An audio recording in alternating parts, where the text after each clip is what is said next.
अगर खुद को चांद कह दूं। एक टूटे दिल को देखा मैंने, उसकी आंखों में कुछ चमक रहा था। एक दर्द की गहराइयों का समंदर था। जब भी मैं उसकी आंखों में देखती और देखती ही रह जाती, ऐसा लगता जैसे मेरी आंखों का समंदर उसकी आंखों में उतर आया हो और मैं डूबती ही चली जा रही। मुकद्दर ने इन आंखों को जी भर देखने का सौभाग्य किसी और की किस्मत में ही लिख रखा था।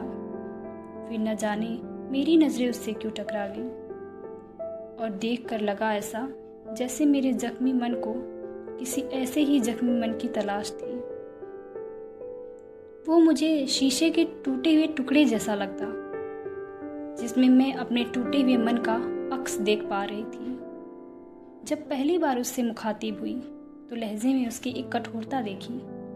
लगा इस शख्स का हृदय तो तनिक भी ममतामय नहीं है। किंतु जब उसने मेरे आहत हृदय को भाप लिया तो स्नेह की एक धारा बहती हुई नजर आई मुझमें, जो मेरी तरफ आ रही थी और मैं उस धारा में न चाहते हुए भी बहने लगी। कोमलता और स्नेह की मूर्ति मैंने ऐसा पहले कभी किसी पुरुष में नहीं देखा।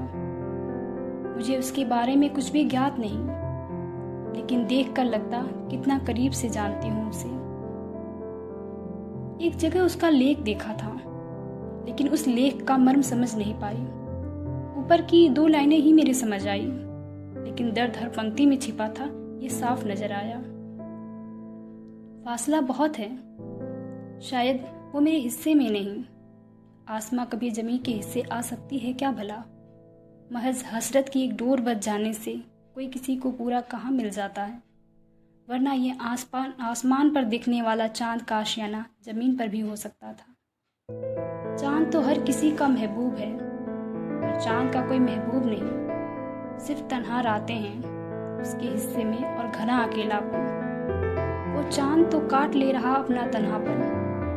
मैं अपना तन्हापन कैसे काटूं अगर खुद को चांद कह दूं और उसे किसी और का महबूब। अगर खुद को चांद कह दूं और उसे किसी और का महबूब। धन्यवाद।